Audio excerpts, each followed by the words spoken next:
اگر مصالحه ملی دکتر نجیب را مردم قبول می‌کرد، افغانستان امروز رویایی متفاوت داشت.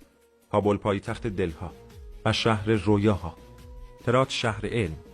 و هنر یا نگین خراسان، مزار شریف دیار مولا علی و دیار مولانا شهر لاله ها،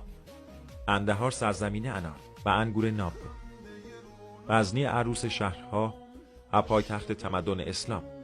دزجان سرزمین طلای باختر، فاریاب شهر علم و حکمت، انگرهار سرزمین همیشه بهار، مورستان بهشت پنهان افغانستان،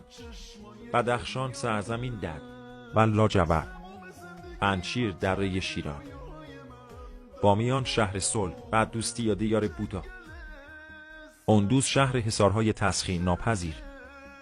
فرنج بندر و سراحی تجارت آسیا. لطفاً نام ولایات خود را بنویسید و ما را حمایت کنید.